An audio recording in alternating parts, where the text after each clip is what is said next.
we are live and we are back. Let's go. Welcome to the Cory and Full Effect podcast. This is your host, Cory, one half of the Cory and Full Effect podcast. And I am back like I never left with another Wealth Wednesday. I think this is number 7. That's how I'm going to number it. I think this is the 7th one.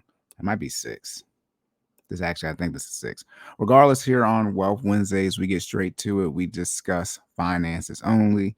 My co-host, Jordan, he is still on paternity leave. However, I did speak to Jordan a couple days ago, and he said he is doing what he can to get back as far as showing back up on the podcast.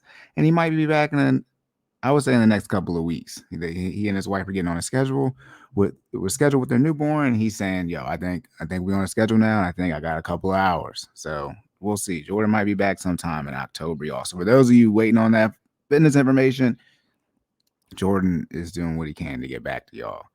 But as you know, for Wealth Wednesdays, I get straight to it. No finance stuff, no jibber jabber, no joking, nothing like that. But before I get into this investment information, as you can see what the topic is by the title of the video or the podcast, however you listen on these platforms, make sure you leave that like. If you're watching on YouTube, make sure you leave those rating reviews as well if you're on the podcast platforms. My information, sideline_Cory. You can follow me on Twitter, Instagram, and TikTok. And then my co-host Jordan is Stop Stalling J. You can find him on Twitter, Instagram, and TikTok as well. And then his business page for his personal training is FinallyFit. That's on Facebook and Instagram. And then his website is FinallyFit.live. And all of our information is in the show notes in the YouTube videos. Now, for all these Wealth Wednesdays, I've been sort of building through how I talk about you should prioritize your budget, right? Necessities, debt payments, investments, lifestyle. We did the budget overall. We talked about the emergency fund. We had a little talk about the student loans, which I still have to do the recap on once that officially drops for the application forgiveness. And then up next, right? We talked about debt snowball, debt avalanche. And now up next is the investing section. So there are 3 main things when it comes to investing as far as accounts that you can invest in. There's your 401k, there's IRAs, and then there's your taxable, your personal brokerage account. Okay. Now, again, I recommend before you start investing that you don't have any debt, excluding your mortgage, and that you at least have your 3 to 6 months of emergency fund. Now, some of you may be in a position where you can hit your savings goal and your debt payoff goal in the time you want to hit it and continue to invest whatever you're investing at the same time. That's when you have to sit down and do a budget. And if you're okay with getting out of debt in 3 years and you'll be able to invest, then go ahead and do that. But as I always say, in 3 years, you need to have the debt paid off. Okay. But let's just say you define how you want to handle debt, you handle it that way, and now you want to start investing. The first thing is the 401k. That's usually what most people are well versed in. When it comes to your 401k, that is going to be something that's an employer-sponsored retirement account. Now, I'm discussing 401k here. I'm also talking about 403b's. That's something that usually provided, for people who are in the healthcare field or teachers, something like that, or for the state.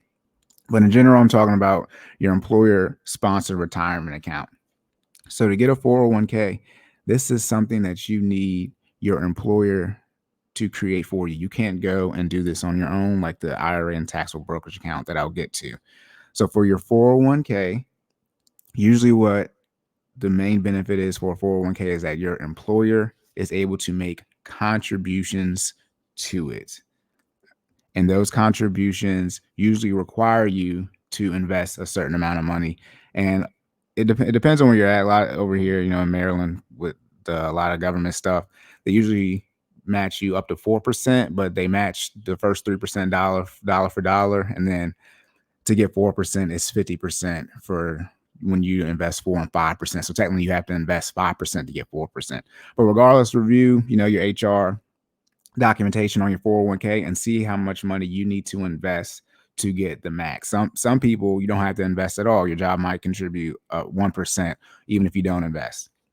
So first thing you want to look at is how much you need to contribute to get the full match. The next thing you want to look at is the vesting schedule. Now, the vesting schedule is going to tell you when the money that you put in the account and when the money that your employer puts in the account is yours. That is extremely important because what you don't want to do is, let's say, change jobs before you're fully vested, either your money and or your employer's money, and you think you're leaving with tens of thousands of dollars, but nope, your employer's contribution isn't invested until 100% until you stay for 3 years. And if you leave before you hit that 3-year mark, you leave with 0% of your employer's contribution. And same thing with your contribution, same thing with your the money that you actually put in. You might not be fully vested for a year or 2 years. It's different for every job. Most jobs are going to have you fully vested on your end. As far as, this coin flip, what's it going to be? You're usually going to be vested 100% on your end as soon as you start putting the money in. But when it comes to the employer contribution, that's when you might see a different vesting schedule. But that's what you want to look at, is if your money's going to be fully invested right away, or even sometimes your employer might not even make a contribution until after you've been working there for a year or 90 days. You might not even be able to start investing in your 401k until after the 90-day probationary period. There's a lot of different rules that each employer can set up. There's no particular law that says they have to do this, that, and the third. But you just want to make sure you understand what you need to do to get your employer match and what you need to do or how long you need to be there to be 100% invested, so you don't leave and think you got all this money and then you don't. Okay. Not to mention you got to, I don't recommend 401k loans. You got to look at that too, how that can get a little tricky. Now, once you see how much money you need to contribute so that you're getting the full match and that you're fully vested, the next thing is, well, how much money can I put in? This goes up usually every year due to inflation, something the IRS sets. Right now for the 2022 year, the most you can put in, and you excluding your employer match, so how much money you can actually put in, is $20,500. Okay, let me calculate up real quick to see how much that is for a month. Yeah, it's a little over $1,700 a month that you can invest into your 401k, which would be, if you get paid twice a month, it's a little over $850 that you will be able to invest in your 401k. Now, you do have the option that you can say you want to invest the $20,000 in the first 6 months. Let's say you have crazy income, or you don't need your income, right? Dual household income, and you don't actually need your income to live off of. You do have the flexibility most times to contact your HR, whoever handles your 401k, and say, hey, this is actually how much money I want to put in per paycheck, and you can actually max it out earlier in the year. You do have those options. I wouldn't recommend for or against that. You just have to be wary. If you do that, you'll be investing all of your money, earlier in the year. And so you're subject to those market conditions. And that just puts you at a disadvantage when it comes to dollar cost averaging. So if you were to do something like this year, if you would invest all your money beginning of this year, right, you would have got in when the market was high, and then you would have had that 20,000 there, and you would have rode all the way down. You wouldn't have been able to dollar cost average as the market's been continuing to slide. I wouldn't say it's just been sliding. That's all it's been doing. Like it's at a water park or something. That's what you want to look at for your 401k. That max contra, what you need to get your employee match, your vesting schedule, and then know how much money you can put in there. Now, most people are not going to be putting in that $20,000 because that, again, this is 401k or traditional 401k. So this is pre-tax money. Okay, so this is coming out of your gross. If you make $100,000, you would invest this $20,500. You only be making $80,000 a year, or $79,500. That's how much money you'd be making. Okay, so just remember, when you're talking about a 401k or traditional 401k, the money you put in is pre-tax. All right. Now there's something called a Roth 401k. Whenever you hear a Roth, because we're going to get into the Roth when we get to the IRAs, whenever you hear a Roth, that just means that the money that you put in is post-tax. So it's not like a traditional 401k where it's pre-tax, or your insurance, your health insurance, your dental insurance, your vision, where those are pre-tax deductions, or your 401k contribution. If you have a Roth 401k, that's something that you do post-tax. So it's actually come out of your pay that hits your bank account. So let's say you get paid, I don't know, $5,000 a month, right? So $2,500 a check. Okay. And let's say you're doing a traditional 401k contribution. So that money is pre-tax that you're putting in. You actually make that $5,000 a month. However, let's say you're actually investing $500 into your 401k, but it's a Roth 401k. Instead of you making $5,000 a month, you're going to make $4,500 a month. You're going to put in $250 every check. So instead of you making $5,000 a month, you're going to get that $5,000, and they're like, oh, wait, we still got to put another $250 for each of these checks into your Roth 401k. When your employer makes their contributions, those are still pre-tax. So technically, if you have a Roth 401k, you're going to have, I wouldn't say like two 401ks. I can't verify how your jobs have your system set up, but your employer's contributions always go to a traditional 401k or pre-tax 401k. When you have a Roth 401k, your contributions will go into the Roth 401k. Again, like I said, always remember Roth just means that the money that you put in is post-tax. Okay, Roth 401ks, I think they came out, I believe, that this millennium. I don't even think they're 20 years old yet. So your employer might not have one.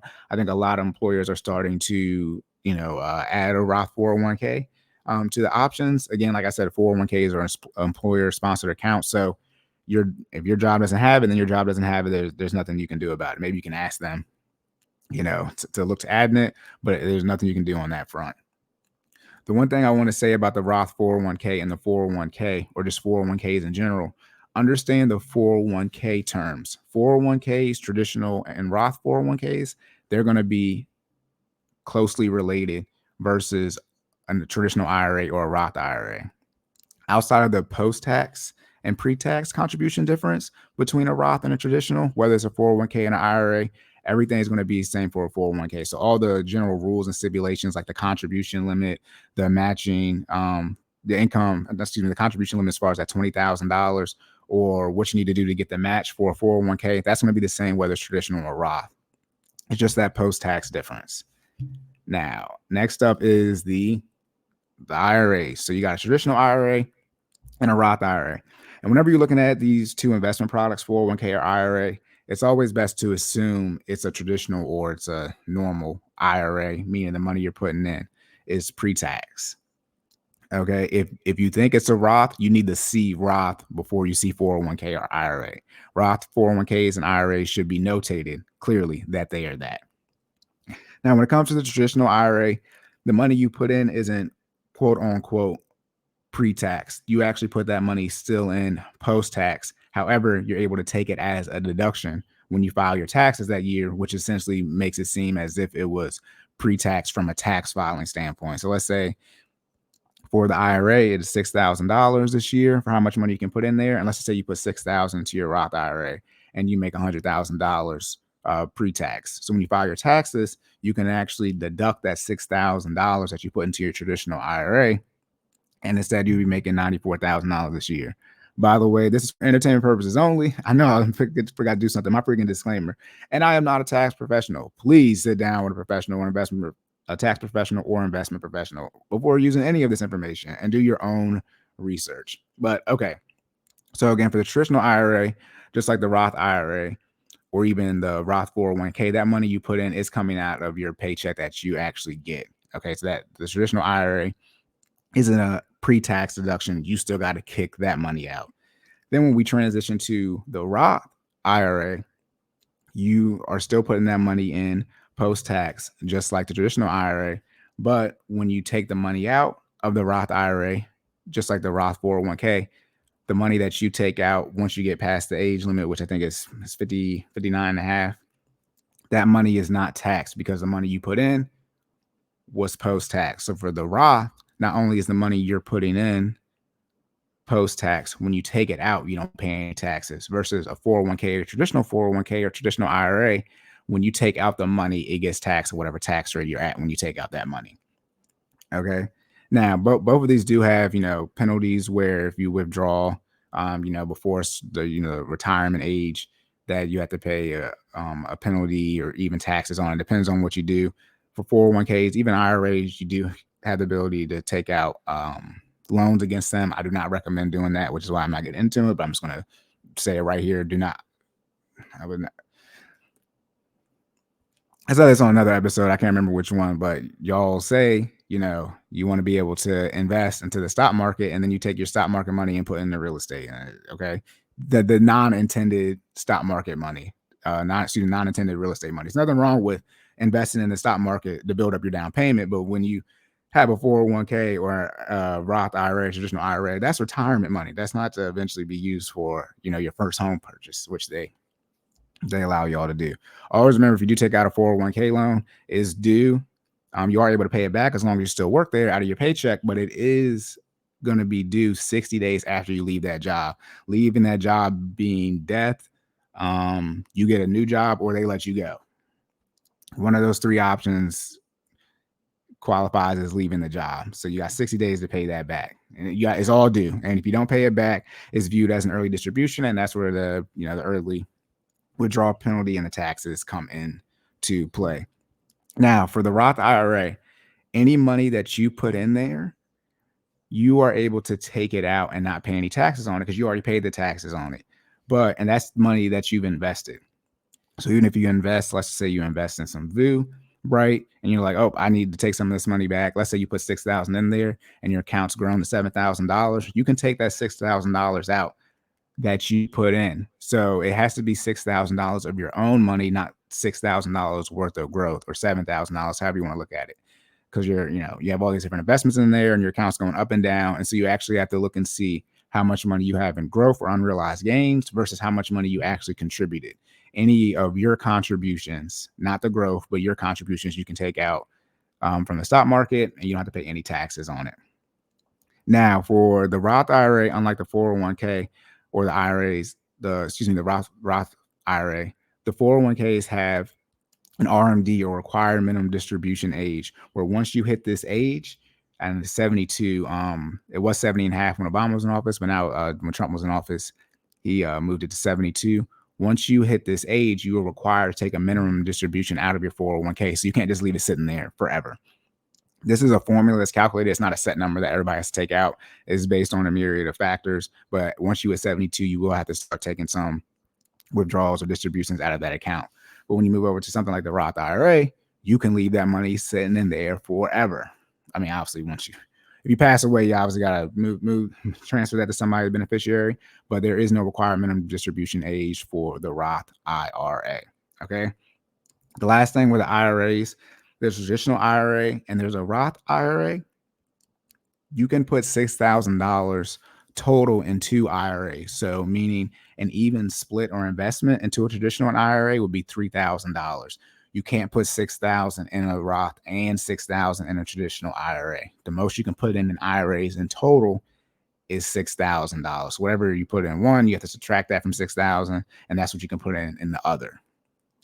Now, for IRAs, if you are married, you are able to open up one for your spouse as long as you're married filing joint for your tax filing status. And even if they do not have a job, you are able to invest in their IRA because of your tax filing status. Obviously, for an employer, you can't do that because they would need to have a job to invest into a 401k. But for the IRA standpoint, you are able to open up a Roth IRA if you have a stay-at-home spouse. And even if they don't have a job, as long as y'all are married filing joint, you can invest into their Roth IRA and yours as well. So that'd be a total of $12,000. I believe for next year, they are changing the amount to $6,500 as far as the most you can put in IRAs, but those numbers haven't officially came out yet. I will obviously update you guys once those numbers officially drop from the IRS. Now, before I get off of IRAs, there's something called a simple IRA, and I can't remember what simple stands for. An IRA, by the way, stands for individual retirement account, and 401k is literally section 401 subsection K, or however they list out those sections in the IRS tax code. If you look at the tax code, you go to 401 and you go to K, it'll tell you about your employer sponsored account. If you go to section 403 and then go to B, it'll be there. All right. But for simple IRAs, those are not IRAs like traditional IRAs and Roth IRAs. To go over those real quick, these are usually things small businesses might have. They're the same thing as a 401k. So it's still an employer sponsored account. For whatever reason, they decided to name it the simple IRA. But think of a simple IRA if you have one as more of the 401k, 403b, employer sponsor type of accounts, not like your Roth or traditional IRA. Now, last but not least, is a taxable brokerage account. Now, the taxable brokerage account, again, post-tax money. All right.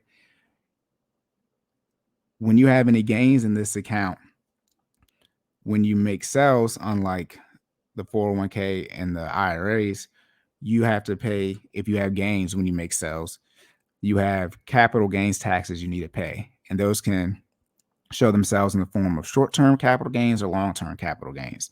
Short-term capital gains is any gains that you've had, or any sales that you do where you've held it less than 366 days. So it's a year or less for short-term capital gains. So it should be notated on your brokerage account, whoever you're with, if it's a short or long-term hold. But if it's a short hold and you make that sell and you have gains, you will have to pay short-term capital gains taxes on those taxes. The short-term capital gains rate is the same thing as your regular 9 to 5, your W-2. So you got 10, 12, 22, 32, 35, or 10, 12, 22, 24, 32, 35, 37, those tax ranges.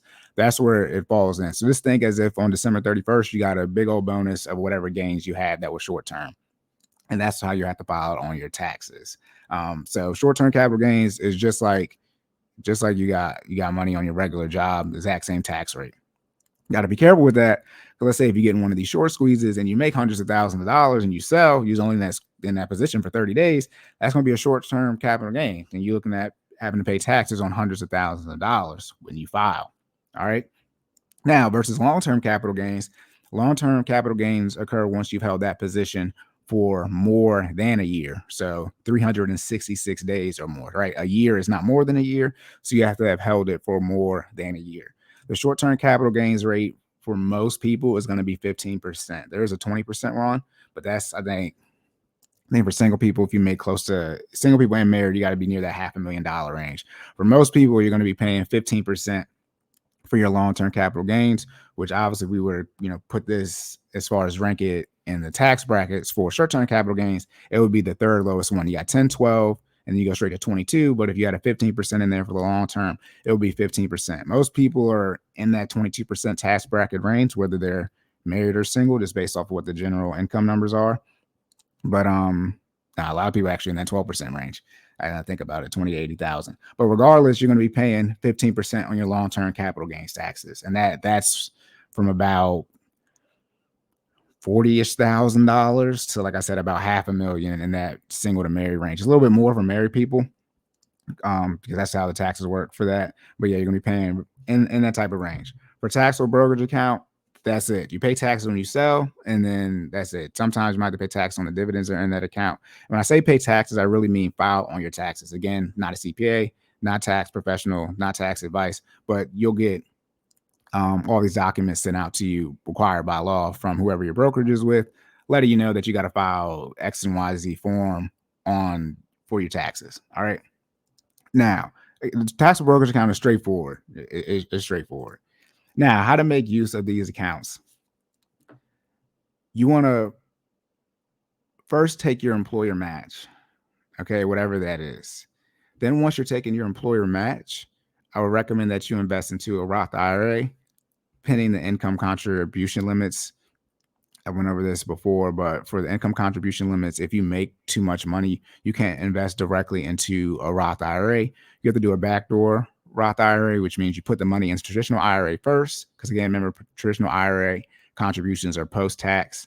Then you pay the taxes up front on that traditional IRA when you convert it or roll it over into the, or backdoor it, should I say, backdoor it into the Roth IRA. And I think that limit starts at, it changes every year again for tax purposes, but I think it's 125,000 for this year for single people, and then it's, I think, 198,000 or 200,000. I might be getting my last year numbers mixed up. But as you get around $125 for single and 200,000 for married filing joint, that's when you may have to start looking at doing a backdoor Roth IRA, because as you go up every, I think $1,000 for each of them, or maybe 500 for single, you can contribute less money into the Roth IRA. So let's just say you make $130,000 and you're single. I believe you can put $5,500. Don't quote me on this. Please do your research and look it up. But I think you can put about $5,500 straight into your Roth IRA. But then the other 500, you have to do the backdoor method. All right. But first, you want to do your 401k, take that match. Then you want to do the Roth IRA and try to max that out. $6,000 a year is going to be $500 a month. Once you do that, let me know how you feel. Not me directly, but see how you feel, because that $500 a month that you're kicking out post-tax, that's going to be a big hit for a lot of people. If you're comfortable with doing that $500 a month and you still got some more money left over, you still want to invest, then you should probably look at putting more money into your 401k, even if it's traditional or Roth. If you do have a Roth 401k, some people do say you can just put the money, instead of doing the $6,000 in your Roth IRA, do the $6,000 to your 401k. even after the contribution, I would say that depends on how good your positions are in your 401k, the options that they give you to invest in. If you have really good options inside of your Roth 401k or your 401k, then no issue with you not putting the money in the Roth IRA as far as that 6,000 and just putting that 6,000 into your Roth 401k. But if you got trash positions in your 401k, your employer, which you can't control, then you might want to look at just taking your match, because as they say, it's free money, and then go ahead and doing the Roth IRA for that $500 a month. But once you do that $500 a month for the Roth IRA and you're feeling good, you can look at putting more money into your 401k. Now, for a traditional 401k, or like I said, the traditional IRA, you do have that ability to deduct those contributions from your taxes. This is when you want to sit down with a CPA and see if you need to, if you don't like how your tax situation is going, you're owing too much money, you want to reduce your taxable income. This is going to be good to sit down with a CPA and say, hey, how can I use my 401k to my advantage to decrease the amount of money I'm paying in taxes? Again, not tax evasion, but tax avoidance, which is perfectly legal. If you do tax evasion, straight to jail you go. But you want to say, hey, I need to decrease how much money, how much I'm filing as far as my taxes. I'm getting hammered with my taxes. And usually people's 401k is the go-to. That's usually the easiest way just to get some deductions right then and there. Now, after you do, let's just say you go ahead and you max out your 401k, right? That $20,500, you're maxing out your Roth IRA, that $500 a month or $6,000 a year. And now you're over to your personal brokerage account. For your personal brokerage account, you can put as much money in there as you want. There are no income limits, nothing like that. It's just a short-term and long-term capital gains. And then obviously the wash sale rule. The wash sale rule is when you sell a similar stock for a loss, either 30 days before, or we sell a similar stock and then 30 days before or 30 days after you sold that stock, you buy a similar stock. So let's just say you own some Apple and you sell it for a loss of $1,000. 30 days before that sell of the loss or 30 days after that, you can't turn around and buy Apple again, right? Apple is obviously a similar or exact stock of Apple, or another similar stock, something like Microsoft would be a similar stock comparable to Apple. Now, what you can do is sell Apple at a loss, but then turn around and buy something like FTEC, Fidelity, or VGT, Fidelity and Vanguard's respective technology sector ETFs. ETFs and stocks are not similar. And I'm saying those, for example, because Apple makes up probably close to 25% of those ETFs. So ETFs are not the same as stocks. So the wash sale rule won't take into effect there. And again, remember, a lot of people say 30 days after. It's 30 days before as well for the wash sale rule. Okay. So first thing you want to do is put that 401k money in for that match. Then do your Roth IRA, $500. Then if you still got some money to invest and you're feeling good about these post-tax contributions, look to maxing out your 401k. And then once you do that, then you want to look at tackling your taxable brokerage account. The benefit of the taxable brokerage account is it's more liquid than the IRA and the 401k. You can take that money out whenever you want. You just got to deal with the short-term and long-term capital gains. You don't have to worry about any withdrawal penalties, no requirement minimum distributions, nothing like that. Nothing like that. All right. So you want to get to the point where you have that taxable brokerage account, as I talk about the liquidity in the previous episode. So if you do want to save for a house down payment or start, save for a business, real estate, things like that, you can make use of your taxable brokerage account to do that instead of taking a loan out of your IRA or your 401k. All right. So again, that's it for the 401ks, the IRAs, the taxable brokerage accounts. I will go more in depth to those later on, but I just wanted to get those out in general. Y'all got to start investing. You got to do it by at least, not at least 30, but 30 is when, if you haven't started investing yet or really putting the pedal to the metal, you're going to really have to turn it up and get your finances in order, because you're going to run out of time from a compound interest standpoint. All right. So remember to hit that like button. Make sure you share and subscribe. Leave them rating reviews on all the platforms. Again, I'm Sideline_Cory. You can follow me on Twitter, Instagram, and TikTok. My financial coaching information is in the description on the YouTube videos. $50 for one 1-hour session a month, $100 for 4 1-hour sessions a month, or 5, depending on when we decide to meet, because every now and then you got a 5th week in there. For Jordan, you can follow him at StopStallingJ on Twitter, Instagram, TikTok, and then his business page is FinallyFit on Instagram and Facebook, and his business page website is FinallyFit.live. The classes have started back, so Jordan has been able to work back, starting his personal training online. So you guys want to have a look at the drive for that. You still get access to the drive, but you can hop in the actual live class, which we have today at 6 o'clock. All right. As always, you have any questions, concerns, DM me, comment on a post, anything like that. If you have a topic you want me to discuss or anything you all would like to know. All right. So remember to save more and say less and keep making better your best. And I will catch y'all in the next one.